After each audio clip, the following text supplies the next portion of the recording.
Hello, Sleuth. My name is Ave. This is Karabear, and welcome to the video channel for Karabear Comics. Today we're doing another character introduction, and previously you've seen character introductions for Almighty Protectors and for the Defenders of America. This time it'll be for the Elemental 4, plus 4 more characters, because putting it up to 8 and rounding out the primary universe for my superheroes, which is actually called KC Earth 1. And there's a reason why it has that. I might go into my whole universe branding sort of thing, but in a later video though. But no matter what, let's get back there where my desk is and get to seeing all these drawings. Please forgive my voice. I recorded the intro and outro before the voiceover, and I'm feeling a lot worse now. You might not hear it right now, but later you probably will. But first up is the Elemental 4. While previously I introduced each character separately, this team is too tied into each other to separate their information. Their team is a group of siblings, 2 sets of twins, who are the subject of a reality show, which was greenlit quickly and rushed into production when superpowers started manifesting across the world. As is evident in their name, these 4 have elemental powers.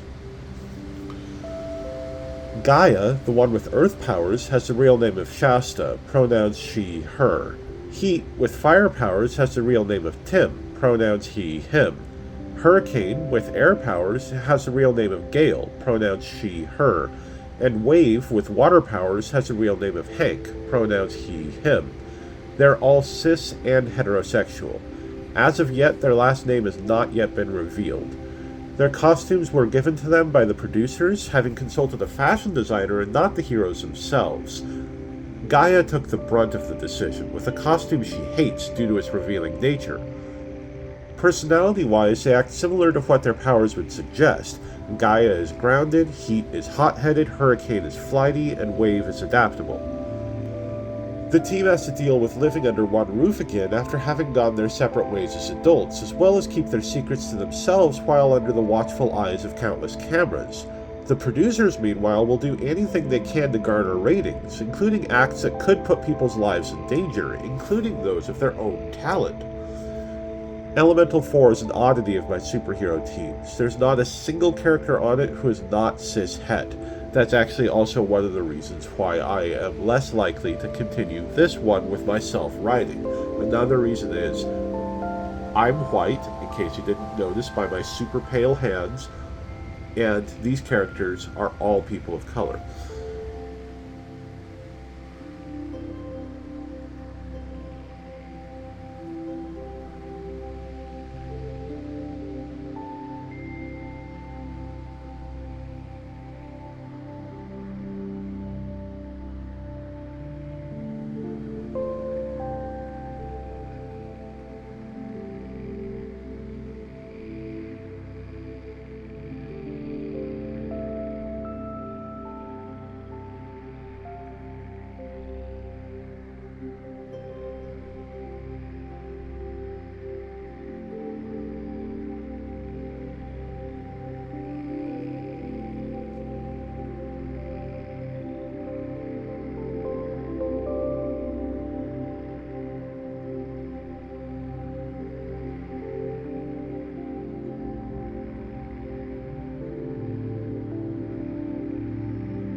here are the inks for Gaia and her colors. And these are the inks for Heat and his colors. These are the inks for Hurricane and her colors. And these are the inks for Wave and his colors. Next up are the heroic characters who aren't on any sort of team in my primary universe. This here is Silveron. Pronouns are she, her. She operates out of South Central LA. Her powers are the ability to make constructs made of silver as well as enhanced senses. An odd quirk of hers is that she never seems to speak more than 2 words in any sentence. She's a no-nonsense hero and is perfectly willing to kill or permanently maim. While she's gone up against normal criminals like street-level thugs and child traffickers, she's also shown quite effective against vampires due to the silver not being just an aesthetic. As a civilian, she's a janitor at an adult care facility. It's been shown that her costume will come into being when she yells, "Silver, on!" But it's unclear whether she vocalizes for effect or if it's necessary for her. Her real name has not yet been revealed in the comics. Silveron was originally written as a throwaway character in an issue, but I liked her too much and brought her back. It's funny how that happens.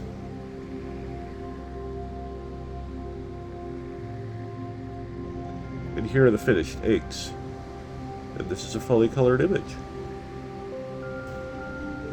Now we have the character Blue Flame. Pronouns are he, him.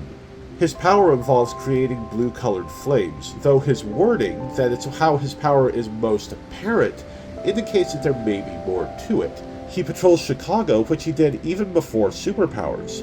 Originally, he would roam the streets and use a baseball bat to combat criminals, and was happy to see that the codename he used fit his powers he later received. As of yet, his real name has not been revealed in the comics. Blue Flame, like Silveron, was written to be a throwaway character, and he is more so one than her. However, he's still due to come back. In the drawing, I gave him a baseball bat due to him starting with it, and will likely have him use it when he comes back into the mix. His costume is designed after the public domain superhero The Flame. I was originally going to base it off of the character Blue Flame, who is also in the public domain, but he just wore some Speedos and was usually completely engulfed in fire, so I opted for this outfit, which I much prefer.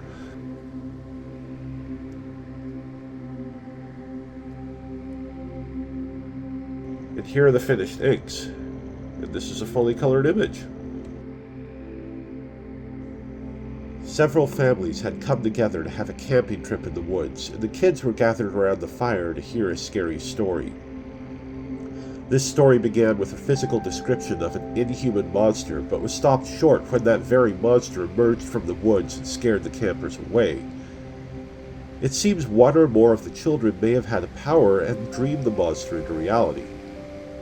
However, since nothing else was given about the creature regarding things such as mannerisms, this creature didn't have any malicious intent. It has since been wandering, trying to find some sort of refuge and acceptance. There seems to be a decent amount of intelligence in it, and it has been shown to, with great difficulty, be able to parrot simple words it hears. There have begun to crop up urban legends about this creature, which is only known as the Pseudomorph. Basically, my idea for Pseudomorph was that I looked at the Hulk, specifically the incarnation that was a wandering, misunderstood monster, and wondered what it would be like if there was nothing human about it. In fact, nothing even earthly about it.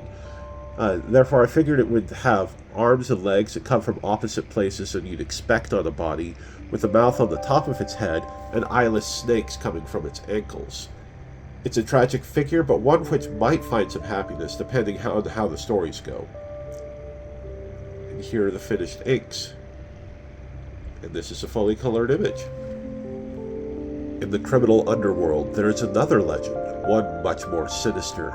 There are stories that the most heinous of crimes will awaken a relentless figure, one which will stalk the perpetrator, unstoppable in its approach, and it will seek to meet punishment on the criminal of the same kind they did to their victim. Some say it's the spirit of the victim, because whenever this figure's mask is removed, it reveals the face of the one the criminal wronged.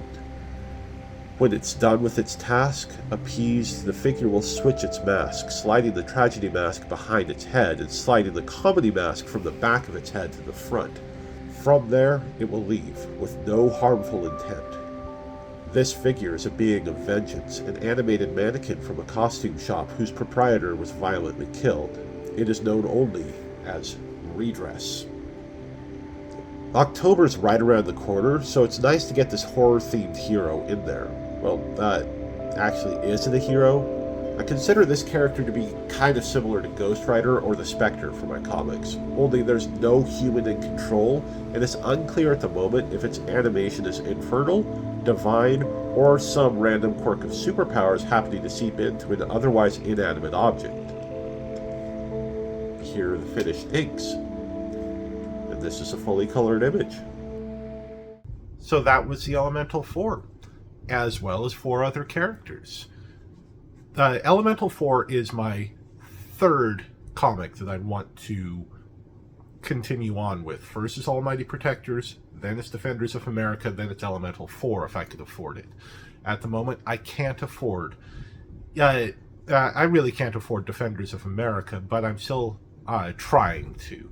But Almighty Protectors, since I draw that one is perfectly fine. It's going to keep going. But as far as it goes with these character introductions videos, next time you see one, it's going to be for my cast from my comic, Karabear Comics Unlimited, which was once my primary comic before I started up Almighty Protectors. I'd drawn that in order to I'd started that in order to get myself better to the point where I felt like I could conceivably actually do stuff like the Protectors. Actually, at that time, I'd wanted my KC Earth 1 stuff to be my primary. Well, not my primary. My print comics only. Well, that's not the case. And as much as I disparage my art, it was worse when I started Karabear Comics Unlimited, and it got a lot better as time went on. Hopefully it'll keep going. And sorry for the sniffling. I think I'm sick. There's also a cat in the house. I'm allergic to cats. Well, I'm allergic a little. He's a great cat, though. But anyways, stay tuned. The next video, I don't know what it's going to be, but it's not going to be a character introductions. I've been trying to do those every other video rather than like every video and kind of cat's down here now. But I don't want I don't want to be too front-loaded with character introductions, especially if people don't want to see them. At the moment, I'm nearly at 10 subscribers, which maybe at the time I release this, I'll get 10. I know that's not a lot, but for me, that's a milestone still. So, if I get to 10 subscribers, I'll do a little Q&A. How about that? People that want to send in questions for whatever sort of thing for me, I'll do a Q&A. Subscribers send in questions, they get answers. But no matter what, as I've been saying before, well, okay, first, if you want to like, comment, subscribe, as a YouTuber, I kind of have to say that. Sorry, in my hand, that was a handkerchief.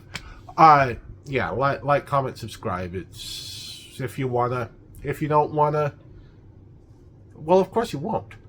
But as I was gonna say prior, no matter what, this one you have to do. Have a good day.